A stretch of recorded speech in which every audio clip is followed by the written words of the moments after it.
Although Bitcoin has been in the news recently, it's clear that it's not the only game in town. Indeed, for many people, the terms Bitcoin and cryptocurrency have come to mean the same thing. But cryptocurrency markets are flooded with alternatives.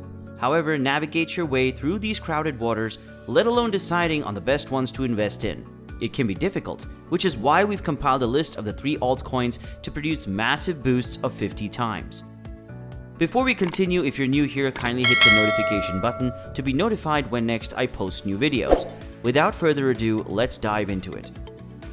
The first altcoin we are considering is Engine. Vitek Radomski, the co-founder of Engine Company and creator of the ERC1155 Ethereum standard, created Engine ENJ. Even though the company was founded in 2009, ENJ was launched in 2017 and again in 2018. ENJ is a product of the Engine network which operates on the Ethereum infrastructure.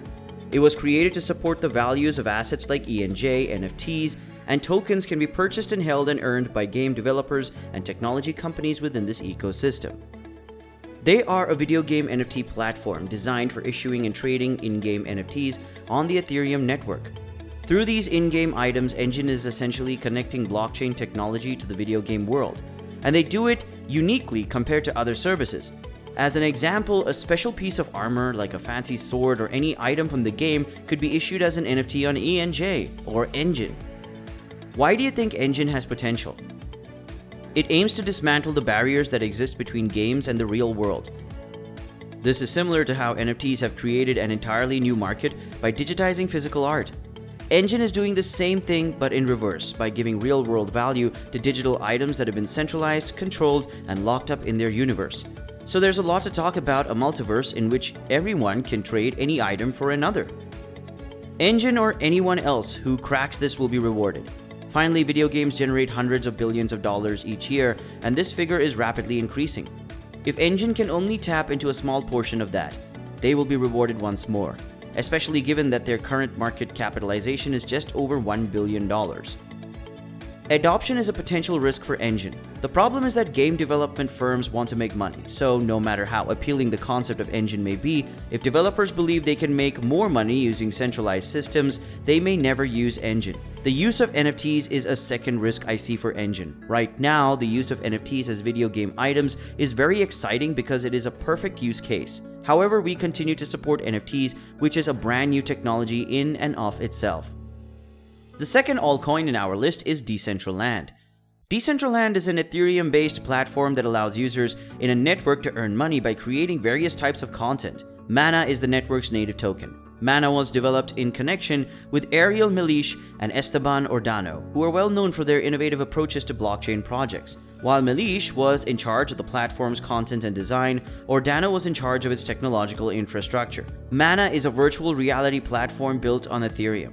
Mana was created for artists and designers working in the fields of art, gaming, and entertainment. All production takes place in the metaverse, a world made of 92,000 land parcels, each represented by an NFT. Since the sale of Mana tokens to individual users, the sale of land parcels has been discontinued. However, the parcel owners can continue to work on it as they please. Decentraland is a massive virtual sandbox game in which the community can buy land and build whatever they want to enjoy the game's mini attractions. Why do you think this has potential?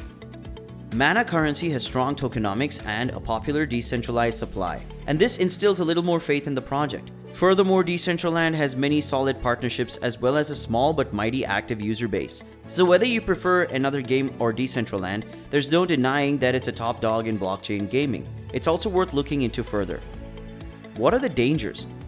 The first is that Decentraland has always been a browser game, which means that anyone can play it. However, they have encountered performance issues as time has passed because the browser is limited, and they are currently working on a desktop application. My only concern here is that a transition to a desktop app will have an immediate impact on the already small active user base. Second, if you take too long, your user base may begin to dwindle. On top of that, it appears that the game is a little behind its time. Decentraland's graphics and user interfaces appear dated when compared to other blockchain gaming projects. Now, I must state that the decentralized team has stated that they are working on their issue for the desktop app. In any case, it's worth looking into further. Finally, the Sandbox.